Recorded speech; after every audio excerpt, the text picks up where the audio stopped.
I really don't want to puke. Yuck. Ow. It's bouncy. Oh! I think I'm a little delirious. I'm deep in the shadow realm.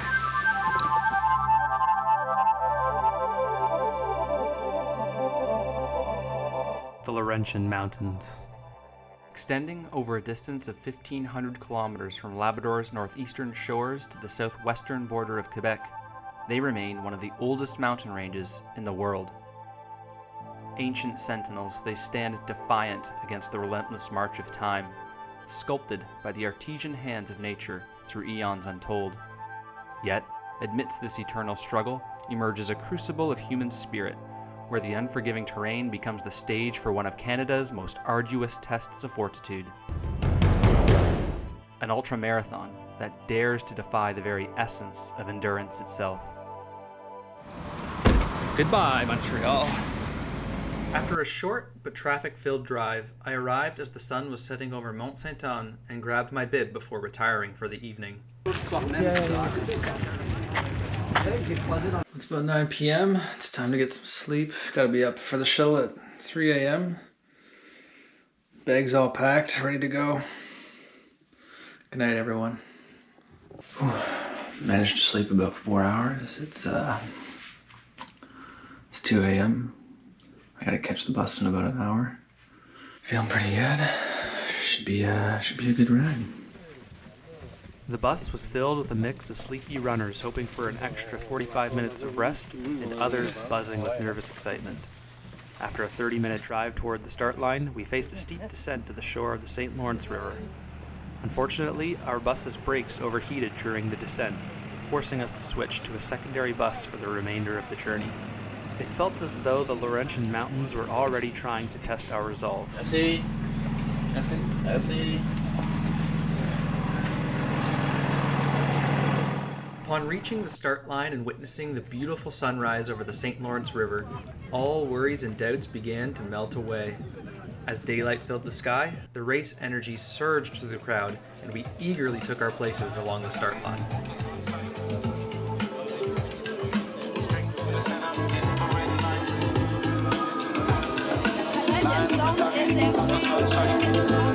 Alors vous vous êtes préparé longuement pour cette journée et c'est votre journée, c'est votre course. Magnifique parcours qui vous attend dans cette magnifique région. Vous êtes plus de 600 athlètes qui prennent le départ du 110 et du 80 et on se retrouve à avoir du côté des athlètes 18 pays qui sont représentés dans cette édition record du Quebec Mega Trail. Feel the energy in that starting song of the Quebec Mega Trail. This is it. This is our moment, our celebration. 30 secondes avant le départ, 30 seconds before the start. All of our individual running and life experiences have led each one of us to confidently toe the line together on this early morning. Regardless of the race's outcome, our passion, dedication, health, and drive to push past our preconceived mental and physical limits are reasons for rejoice. Come, run with me as I strive to discover these new limits.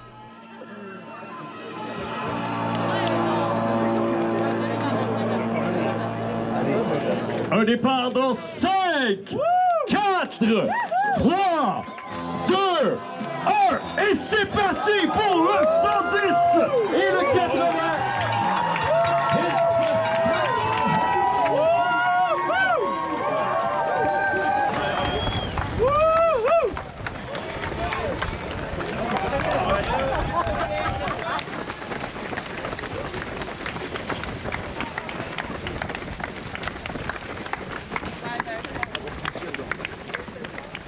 After a generous 2 kilometers of road, it was time to enter the trails and begin our first climb of about 800 meters up Le Massif.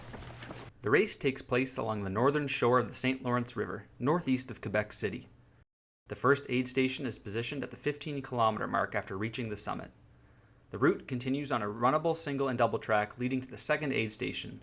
At kilometer 28.5, the Cap du Salut aid station unexpectedly emerges from the boreal forest. Continuing along similar single track, runners arrive at the Cap Griban aid station at the 42.5 kilometer mark. The course then meanders through the woods with a brief stretch along a lake and a road before reaching the Saint-Tite-de-Cap aid station, a crucial near halfway point on the 110 kilometer course. From there, a trail system guides runners to the Saint-Anne-du-Nord River, where they cross a suspension bridge before reaching the Mestechabo aid station at kilometer 68. Following an incredibly tough technical section along the river, runners arrive at the base of Mont-Saint-Anne, 80 kilometers into the race. The final 30 kilometers takes runners to the summit of Mont-Saint-Anne, where they encounter an aid station twice after descending and ascending half the ski hill.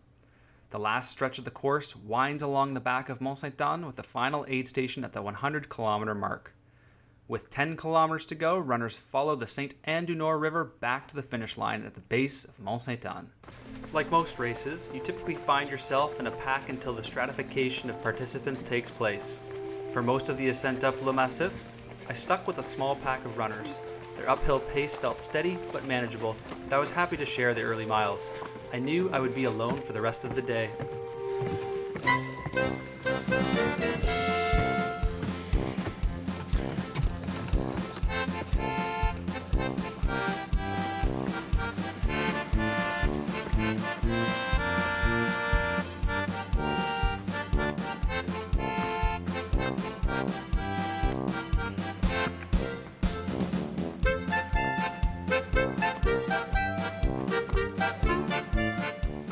Eventually, near the top of Le Massif, I made a move and passed the group, relishing the feeling of having an open trail ahead of me.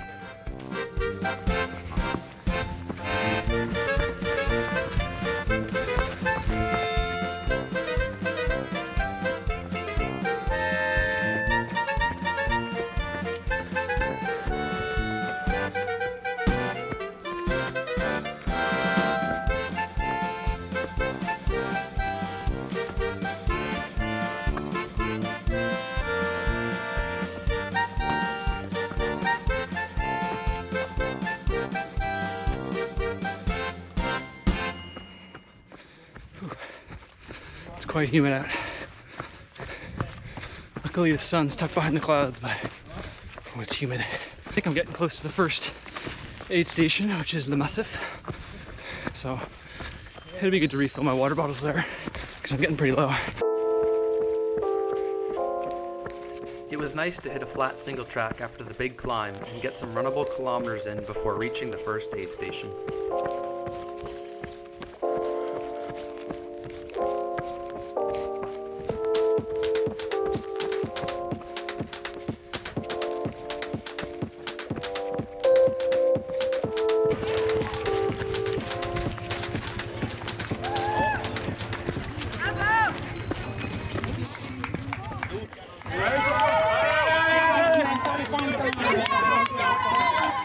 I didn't spend much time here, except for struggling to unscrew my water bottle lid, which I had tightened way too much at 2 a.m. It was a busy aid station, the only one before the 57-kilometer mark where assistance was allowed from a support crew. Okay, I'm through the Massif aid station. Yeah, picked up some rice ball. Looked good, but it's not. It didn't taste like much. It was just a bit too bland, a bit too dry. Some banana bread. Banana bread? Now we're talking. That was a much better call. Solid 8 out of 10 aid station. Lots of food.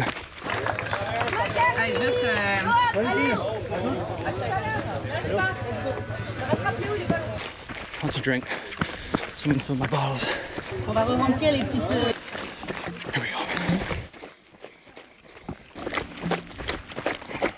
After the aid station, I ran for a while with a nice guy named Jean-Guy. He was running the 80K and mentioned the guy just ahead of us off camera had placed 5th in the 80K last year. Jean-Guy was excited about our excellent pace, but considering I signed up for the 110, I wasn't as enthusiastic. Armed with this crucial bit of knowledge, I eased up my pace slightly and wished Jean-Guy good luck. I would continue to see him on and off throughout the day. About 20K in now. Honestly, my legs felt dead from the start, which isn't a good sign. But it's a long race. They may show up, so just have to keep moving, keep fueling, see if they come back. But, whew, man, whew, ouch.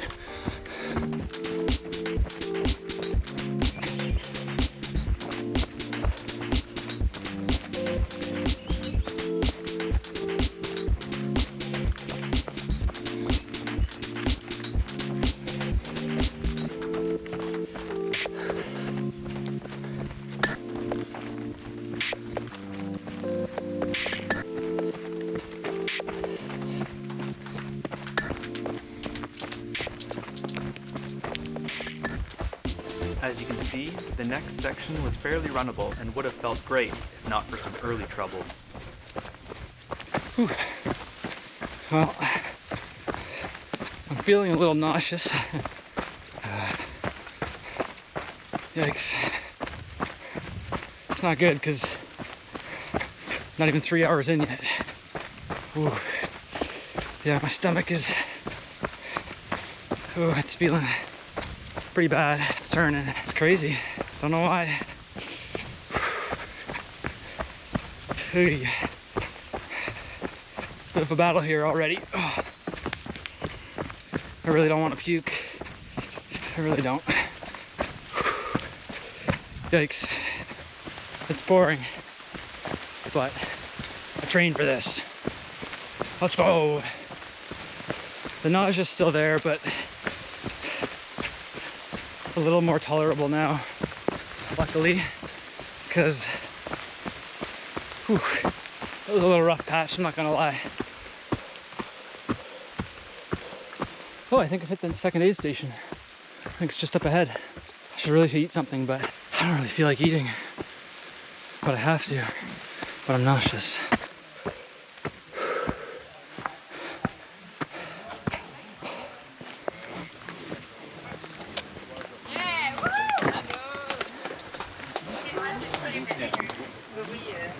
I stood at this aid station for a couple of minutes, hoping my stomach would settle enough to eat some food. Unfortunately, it wasn't too successful, so I moved on. If you're wondering about those brown balls in the front of the tray, they were some sort of cooked potato. I didn't give them a shot. I'll have to run the QMT again and give them a try. Second aid station was a little more bare bones, but it had everything you needed. I'd rate it a 6 out of 10. A little less stuff than the first one, but it's okay. I had an orange, had some fudge, refilled the water bottles, so I'm scared to eat a lot. I'm just feeling, the stomach's just not sitting well. Ay. But here we go, on to the next one. Whoa.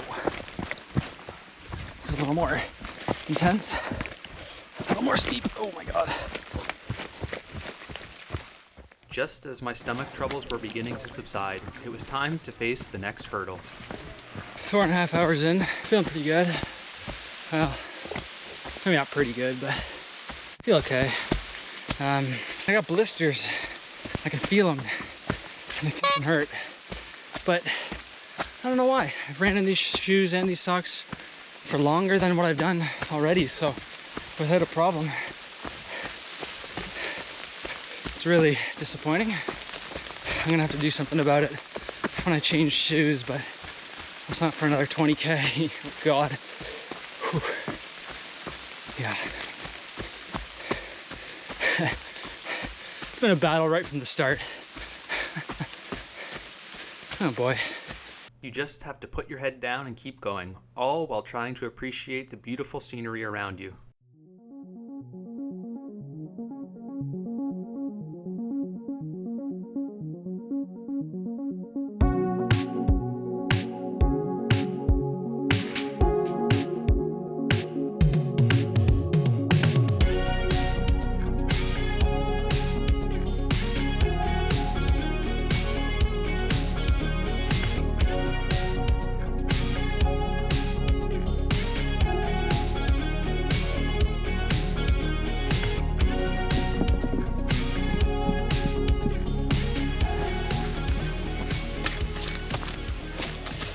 Oh, I think I've hit just another 38 station. Yeah.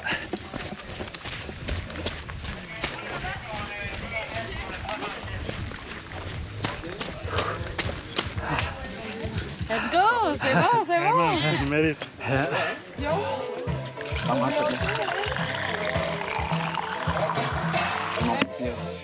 Every aid station had 10 out of 10 vibes. The volunteers were truly incredible, always willing to lend a helping hand despite the unfavorable race conditions. On multiple occasions, I caught runners absolutely grooving to the music. Unfortunately, this is the only moment I managed to capture.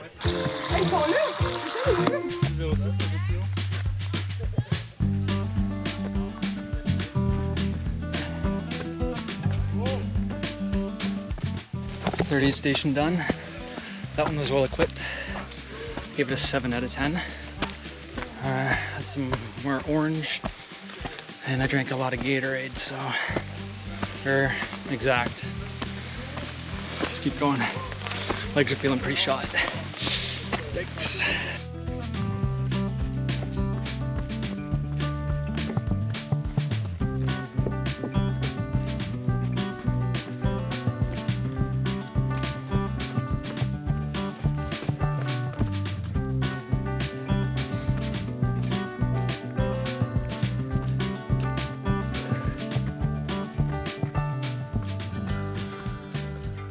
.44K.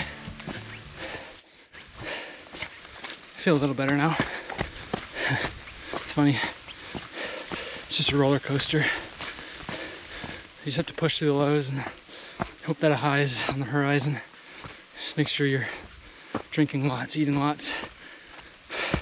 I've been pretty good for nutrition. I need to be a little better going forward, but honestly not bad. What I forgot to mention is that I was consuming a Precision Fuel 90-gram carb gel every hour. The food at each aid station was essentially a bonus to help cleanse my taste buds. Boy, these climbs are tough. Oh my god, they're just relentless. Okay, I'm at 50K. There wasn't supposed to be an aid station until 57, but there was a sneaky little water station. Surprise water station at 50. Which is kind of nice. It came up so quick I didn't get a shot of it. As the race progressed, I started to encounter more of the 100-mile runners who had begun their race the previous day. Are you filming all the way? Yeah. No. Oh, really? Well, trying. You're good. It's not like all of it, but okay. Parts of it. Yeah, okay. She says I'm good. She's the one who's running 100 miles. I can't imagine doing that. It's always nice to interact with the 100-milers on course.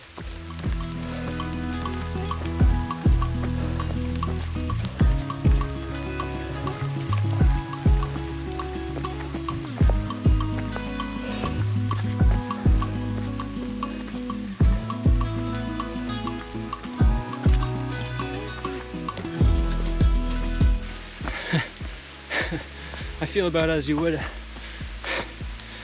climbing 50K, but it could be worse. It could be a lot worse.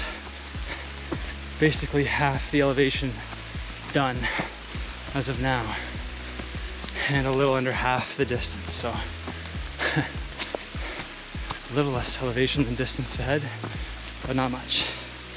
Not much.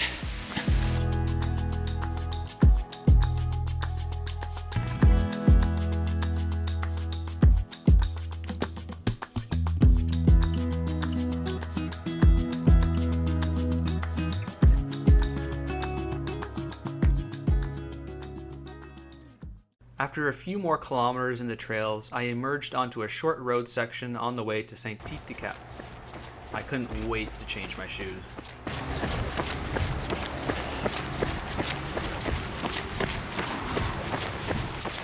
It is Saint-Tite-de-Cap. Next aid stop where I can change my shoes, assess my blisters. Oh boy.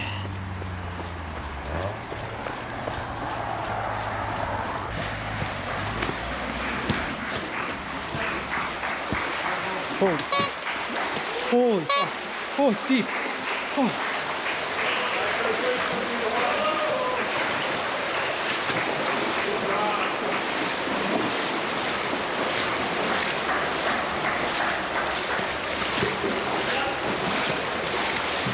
Ow.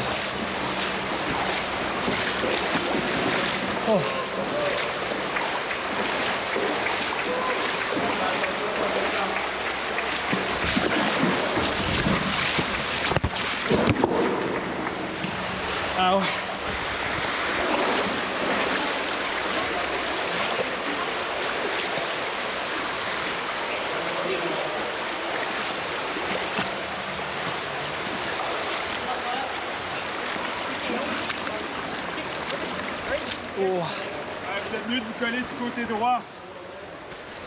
Right side.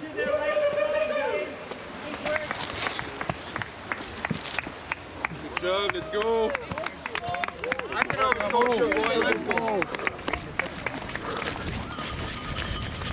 Oh yeah.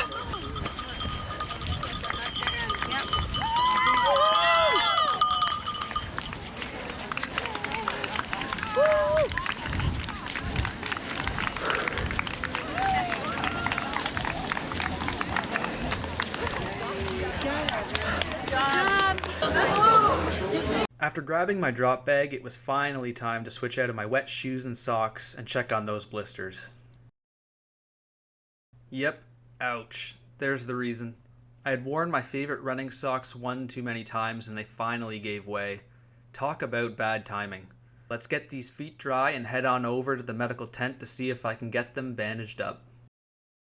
Hello. Am I able to get something to cover this? Yeah.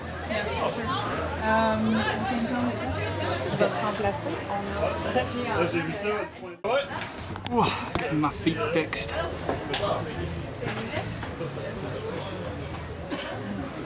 Ah, there you go. Just what you wanted. Yuck. After the brave medic took care of my foot situation, I tossed my beloved trail socks into the garbage and slipped into some dry shoes. These shoes were half a size bigger to accommodate the foot swelling that often happens in longer races. They felt great and gave me a boost of confidence. I downed a gel and a Red Bull before heading back out. I could have definitely used some wings for what was to come.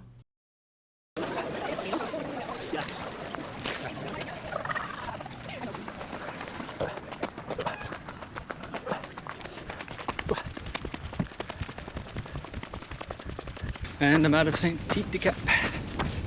Got my nasty ass feet blisters fixed. Those blisters were worse than I thought. That aid station was pretty good. Switched my shoes up, got dry socks. Blisters addressed. Had some watermelon. I had a big gel. Had a bit of a Red Bull. After another short road section, it was time to head back to the trails.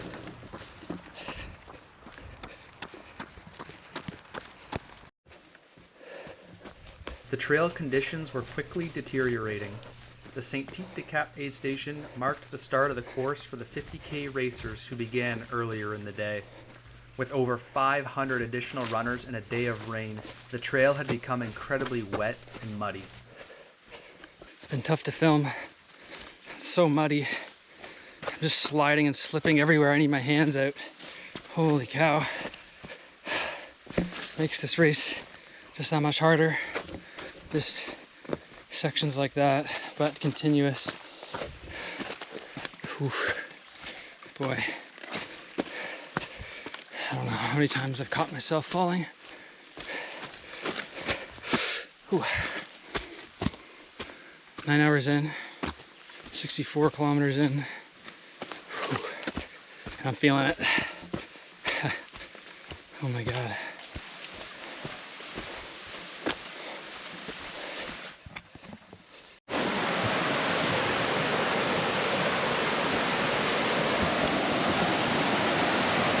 Oh my God, whee! Woo! Woo! It's bouncy. Ah! Ah! It's bouncy. Oh! Oh my God! It's so hard to balance on. That was cool. How the hell do I get down here? Oh! Where do I go? I gotta put you away.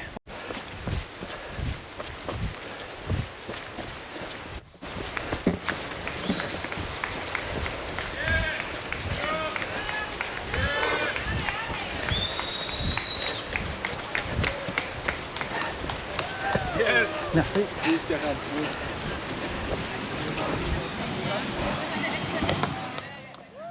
As I pulled into the Mont-Saint-Anne aid station, I was feeling pretty wobbly. There was a medic there who must have noticed, and he came to question me to ensure I was okay. Are you okay? Yeah, I'm okay. Yeah, I see you walk a little bit. My legs are tired. Yes? Yeah. Both or more? Both? Okay. But you don't have pain?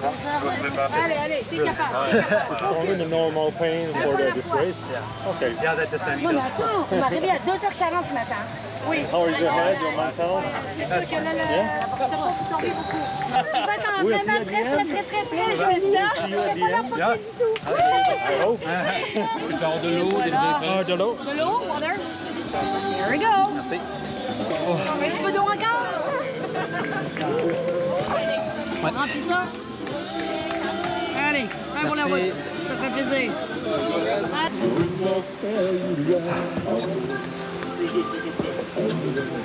Merci. Cokehouse. Voilà, fait plaisir.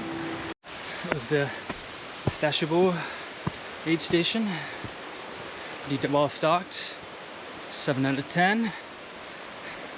Had the medic guy asking me a bunch of questions. I guess I look worse than I feel. I passed the test though. Yay me. That could have been a ticket home, unfortunately. But I've been told this section's extremely gnarly, very technical, so I'm a little worried about it. I had some oranges, some watermelon, some chips, filled up my water bottles. Now I'm back out here. Let's go.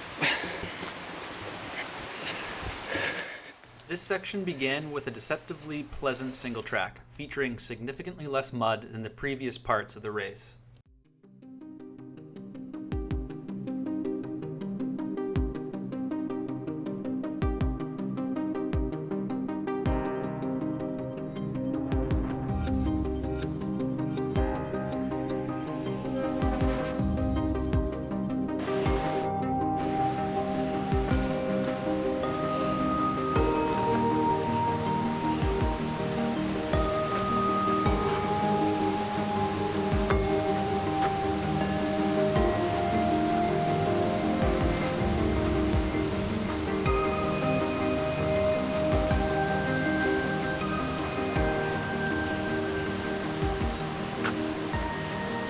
It's not easy to walk across. I can't believe I ran the last one. After crossing the bridge, another pleasant trail provided a much-needed break from the relentless ups and downs. However, what came next was the notorious Mont-Saint-Anne section I had heard so much about. I have no footage of this technical part because I never had a hand free to hold the GoPro. Essentially, it was more climbing than running. It took a major toll both mentally and physically, and I ended up taking a decent fall somewhere along the way. The next footage was captured once I finally climbed out of the technical section and had a flat path to follow. The time to discover new limits had arrived. 76k in, and I'm deep in the shadow realm.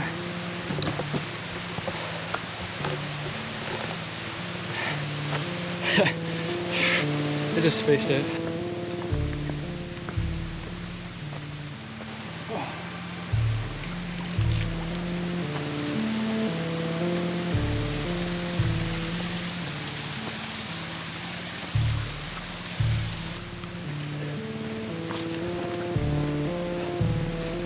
I'm starting to lose it.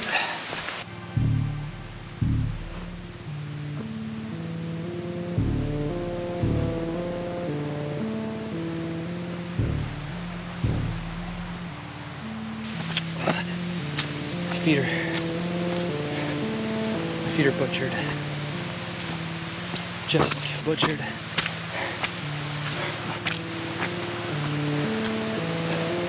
I've been wet this whole time.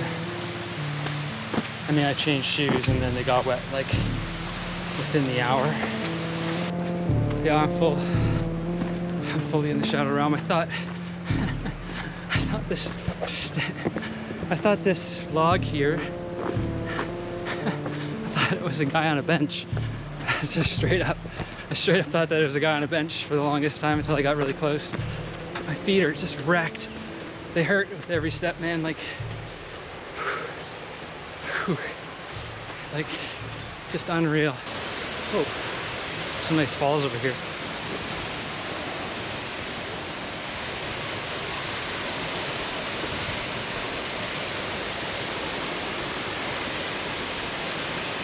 I mean, that's pretty cool.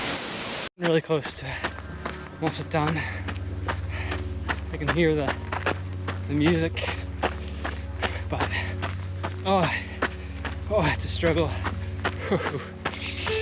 Why did I sign up for this again? Nah, I'm just kidding. But it does make you wonder. It's tough. Oh, each step is just ripping my feet apart. I don't even want to know what they look like.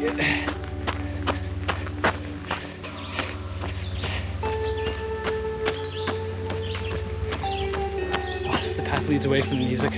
No.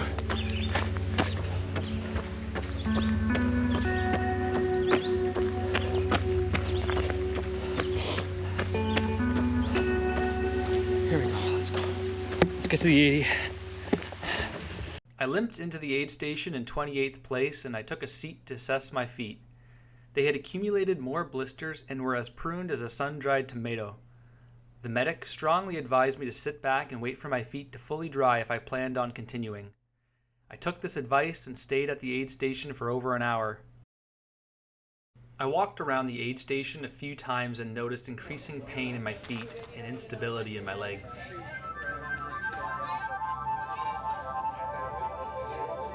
The future of my race was in question. I decided to walk 1 kilometer and make my decision on the course.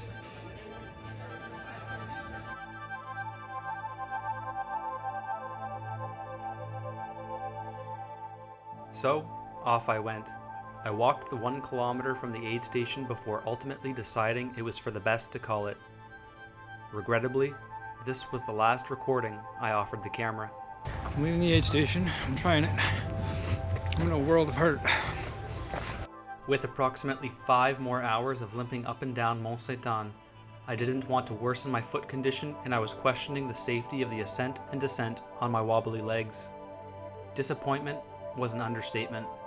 I marched back down to inform the officials of my DNF. I don't have any footage of my decision to DNF or after. I didn't want to film myself quitting. I didn't want to relive that decision, and I didn't want anyone else to see that decision. I questioned my decision. Should I have gone on? Could I have gone on? What if I had pushed a little more? These thoughts haunted me. Eventually, I overcame my self-prescribed pity party, and I focused my energy on reflection. What an unforgettable test of my mental and physical limits. What a privilege to attempt something so formidable in the stunning beauty of the Laurentian Mountains. And what an experience to feel these raw, unfiltered emotions. Although it's not the furthest distance I've completed, it's the most elevation I've climbed and certainly the most challenging course I've faced. It pushed me to dig deeper than ever before. It tested my limits in ways I had never experienced, and I'm eagerly anticipating confronting that limit again to see what lies on the other side.